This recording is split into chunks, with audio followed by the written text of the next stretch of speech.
Oh, looks like we're getting our next crew member here. Sunita Williams പുറത്തെത്തിയിരിക്കുന്നു.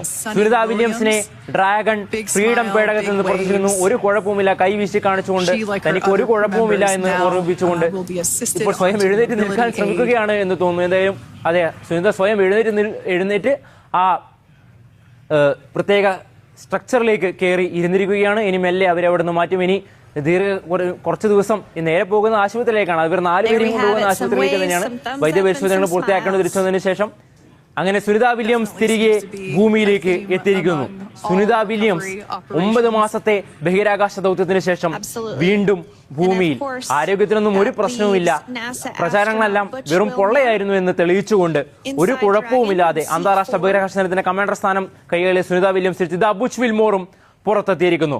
സുനിതയുടെ കൂട്ടാളി Butch Wilmore, സുനിതയ്ക്കൊപ്പം തന്നെ Starliner തത്വത്തിന്റെ തന്നെ ഭാഗമായിരുന്ന Butch Wilmore സുനിതയ്ക്കൊപ്പം അന്താരാഷ്ട്ര ബഹിരാകാശ നിലയത്തിലെത്തി. രണ്ടുപേരും ഒരുമിച്ചാണ് കഴിഞ്ഞ 9 മാസം ബഹിരാകാശ നിലയത്തിൽ തുടരേണ്ടതായി വന്നത്. അവർ ഒരിക്കലും കുടുങ്ങി കിടക്കുകയായിരുന്നില്ല. നാസ അവരുടെ ദൗത്യം നീട്ടിയതായിരുന്നു. അത് വീണ്ടും വീണ്ടും ആവർത്തിക്കുകയാണ്. ഇതാ ബുച്ചിനും ഒരു കുഴപ്പവുമില്ല. 9 മാസത്തെ ബഹിരാകാശ ജീവിതം ഒരു പ്രതിസന്ധിയും അവർക്ക് സൃഷ്ടിച്ചിട്ടില്ല. ഇനി എന്തായാലും അടുത്തത് ഘട്ടം വൈദ്യപരിശോധനകളാണ്. ബുച്ച് വിൽമോർ കൂടി പുറത്തെത്തിയതോടുകൂടി